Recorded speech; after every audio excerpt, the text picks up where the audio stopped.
టాలీవుడ్ ప్రముఖ నిర్మాత దిల్ రాజు ఇంట్లో ఐటీ అధికారుల సోదాలు అయితే కొనసాగుతున్నాయి. ఇల్లుతో పాటు ఆయన ఆఫీసు, అలాగే అతని అంటే ఆయన కూతురి ఇంట్లో కావచ్చు, అలాగే అతని సోదరి ఇంట్లో కావచ్చు, ఐటీ అధికారులు అయితే ఏకకాలంలో సోదాలు చేస్తున్నారు. మంగళవారం తెల్లవారుజాము నుంచే దాదాపు ఐటీ అధికారులు 55 బృందాలుగా ఏర్పడి హైదరాబాద్లోని పలు ప్రాంతాల్లో అయితే సోదాలు కొనసాగిస్తున్నారు. ప్రస్తుతం సోదాలు కూడా ఇంకా కొనసాగుతున్నాయి. ప్రస్తుతం మనం దిల్ రాజు ఆఫీస్ వద్ద ఉన్నాం.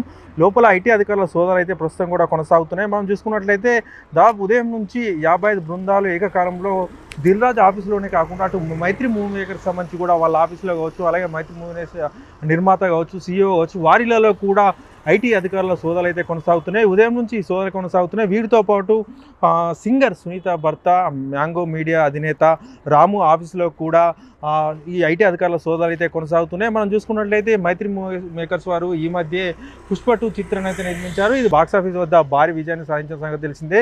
చాలా కలెక్షన్లు అయితే కొలగొట్టింది. ఈ నేపథ్యంలోనే మరి ఇందుకు సంబంధించి ఐటీ అధికారులు అక్కడ సోదాలు చేస్తున్నట్లయితే మనకు తెలుస్తుంది. ఇక దిల్ రాజు విషయానికి వస్తే, దిల్ రాజు సంక్రాంతి పండుగ సందర్భంగా 2 చిత్రాలను అయితే నిర్మించారు. అందులో రామ్ చరణ్ నటించిన గేమ్ చేంజర్ ఒకటి ఉండగా, విక్టరీ వెంకటేష్ నటించిన సంక్రాంతికి వస్తున్నామని చెప్పి సినిమా అయితే ఉంది. సో ఇందులో సంక్రాంతికి వస్తున్నాం సినిమా అయితే భారీ విజయాన్ని సాధించామని చెప్పుకోవచ్చు. గేమ్ చేంజర్ కాస్త అటు ఇటుగా ఉన్నప్పటికీ కూడా సంక్రాంతికి వస్తున్నాం సినిమా అయితే దిల్ రాజుకు మంచి హిట్ ఇచ్చింది. భారీ కలెక్షన్లు కూడా రాబడుతుంది బాక్సాఫీస్ వద్ద. ఈ నేపథ్యంలోనే ఐటీ అధికారుల తనిఖీలు అయితే ప్రస్తుతం ప్రాధాన్యత సంతరించుకున్నాయి. కెమెరామ్యాన్ రాజేంద్రతో శ్రీనివాస్, వండే తెలుగు, హైదరాబాద్.